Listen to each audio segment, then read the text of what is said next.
नमस्कार। आज हम ज्योतिष के एक बहुत ही खास और कह सकते हैं कि एक पावरफुल कॉम्बिनेशन की बात करने वाले हैं, सूर्य का रोहिणी नक्षत्र में होना। ये एक ऐसा योग है जो क्रिएटिविटी, अट्रैक्शन और प्रोस्पेरिटी का वादा करता है। तो चलिए इसके रहस्यों को एक एक करके समझते हैं। तो सबसे पहला सवाल, जरा अपनी कुंडली पर नजर डालिए। क्या उसमें सूर्य रोहिणी नक्षत्र में बैठा है? अगर हाँ, तो फिर आज की ये पूरी बातचीत सीधे सीधे आपके लिए है। अगर जवाब हाँ है, तो ये समझ लीजिए कि इस दुनिया में आने का एक बहुत ही खास मकसद है, क्रिएट एंड अट्रैक्ट करना, यानी सृजन करना और आकर्षित करना। जरा सोचिए, रोहिणी नक्षत्र जो चंद्रमा का सबसे प्रिय नक्षत्र माना जाता है, जो ब्यूटी, प्रोस्पेरिटी और अट्रैक्शन का सिंबल है, और दूसरी तरफ सूर्य जो हमारी आत्मा की एनर्जी है, हमारा प्रकाश है। तो जब ये दो पावरफुल एनर्जीज एक साथ आती हैं, तो कैसा इंसान बनता है? मैग्नेटिक, क्रिएटिव और मटीरियली ब्लेस्ड। आज हम इसी कॉम्बिनेशन के हर पहलू को, इसकी हर परत को खोलकर देखेंगे। तो आज हम क्या क्या देखने वाले हैं? सबसे पहले रोहिणी नक्षत्र को समझेंगे, फिर देखेंगे कि इससे पर्सनैलिटी कैसी बनती है, फिर इसके चारों चरणों में जाएंगे जो कि बहुत इंपॉर्टेंट है, कुछ उपाय जानेंगे और आखिर में एक फाइनल थॉट पर बात करेंगे। ठीक है, तो शुरू करते हैं बिल्कुल बेसिक से। रोहिणी नक्षत्र आखिर ये है क्या? इसकी एनर्जी कैसी है? तो देखिए, ज्योतिष में रोहिणी नक्षत्र आता है वृषभ राशि में 10 डिग्री से लेकर 23 डिग्री 20 मिनट तक। इसके जो रूलर हैं वो है चंद्रमा। मन, इमोशंस सब यहीं से आते हैं। और इसका सिंबल रथ, जो दिखाता है प्रोग्रेस, ग्रोथ, फर्टिलिटी, मतलब आगे बढ़ना। और रोहिणी की जो कोर एनर्जी है ना, वही सबसे फैसिनेटिंग है।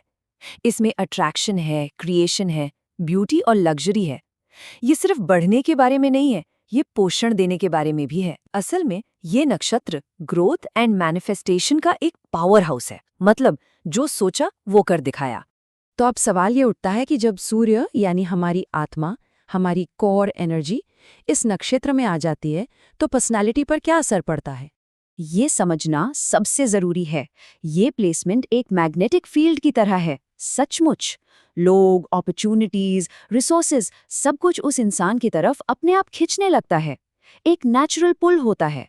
तो एक तरफ तो पर्सनालिटी में जबरदस्त करिश्मा होता है, क्रिएटिव माइंडसेट होता है, मटेरियल सक्सेस की तरफ झुकाव होता है, आराम, लग्जरी, ये सब पसंद आता है। लेकिन हर सिक्के का दूसरा पहलू भी होता है ना? तो इसका शैडो साइड क्या है? ओवर अटैचमेंट, चीजों या लोगों से बहुत ज्यादा जुड़ जाना, पोजेसिवनेस और कभी-कभी मटेरियल चीजों को लेकर एक ऑब्सेशन। तो बैलेंस यहाँ की है। चलिए अब इस एनालिसिस को एक लेवल और गहरा ले चलते हैं। अब हम बात करेंगे 4 चरणों की, जिन्हें पद भी कहते हैं। ये बहुत इंपॉर्टेंट है क्योंकि हर पद में सूर्य का असर थोड़ा सा बदल जाता है और पर्सनैलिटी में बड़े इंटरेस्टिंग शेड्स देखने को मिलते हैं। पहला चरण ये आता है मेष नवांश में, जिस पर मंगल का इन्फ्लुएंस है। अब सोचिए, रोहिणी की क्रिएटिविटी और मंगल की आग, क्या कॉम्बिनेशन है। ये लोग पैशनेट होते हैं, एक्शन ओरिएंटेड होते हैं और इनकी विल पावर बहुत स्ट्रांग होती है। करियर के लिए एंटरप्रेन्योरशिप, क्रिएटिव लीडरशिप, ये सब फैंटास्टिक है। पर चुनौती, इम्पल्सिव होना, जल्दबाजी में फैसले लेना। और इस चरण का जो निचोड़ है वो ये है कि यहाँ सूर्य सिर्फ क्रिएटर नहीं, वो इनिशिएटर भी बनता है। मतलब सिर्फ सोचना नहीं, काम शुरू कर देना, वो भी तुरंत। अब आते हैं दूसरे चरण पर। ये है वृषभ नवांश, मतलब वीनस का, शुक्र का प्रभाव।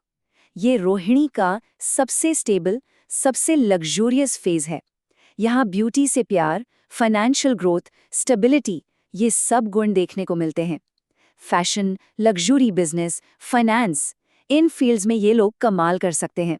पर हाँ, चैलेंज है लेजीनेस और ओवर इंडल्जेंस का, मतलब भोग विलास में खो जाना। तो इस चरण का सार क्या है?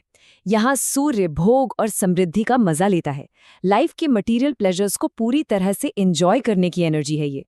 तीसरा चरण यह है मिथुन नवांश, यानी मर्क्यूरी, बुध का प्रभाव।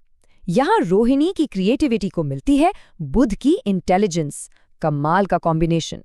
ये लोग स्मार्ट कम्युनिकेटर होते हैं, क्रिएटिव एक्सप्रेशन में माहिर होते हैं और सोशली बहुत चार्मिंग होते हैं। इसीलिए मीडिया, राइटिंग, कम्युनिकेशन, ये सब इनके लिए परफेक्ट करियर्स हैं।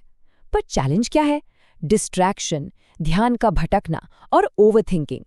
तो इस चरण की लाइन क्या हुई? यहाँ सूर्य अपनी क्रिएटिविटी को शब्दों में ढाल देता है, मतलब अपनी आर्ट को, अपने आइडियाज को बहुत इफेक्टिवली एक्सप्रेस कर पाते हैं। और अब आते हैं आखिरी चौथे चरण पर। यह है कर्क नवांश। यहाँ है चंद्रमा का सीधा प्रभाव। तो इमोशनल डेप्थ वो अपने पीक पर होती है। ये लोग बहुत केयरिंग होते हैं, नर्चरिंग होते हैं, फैमिली ओरिएंटेड होते हैं। हॉस्पिटैलिटी, हीलिंग, केयर गिविंग, ये सब करियर्स इनके लिए बहुत अच्छे हैं। पर चैलेंज है इमोशनल अटैचमेंट और मूड स्विंग्स का। ये चरण बहुत ही खूबसूरत है। यहाँ सूर्य एक नर्चरिंग एनर्जी बन जाता है, एक ऐसी एनर्जी जो सबको जोड़ती है।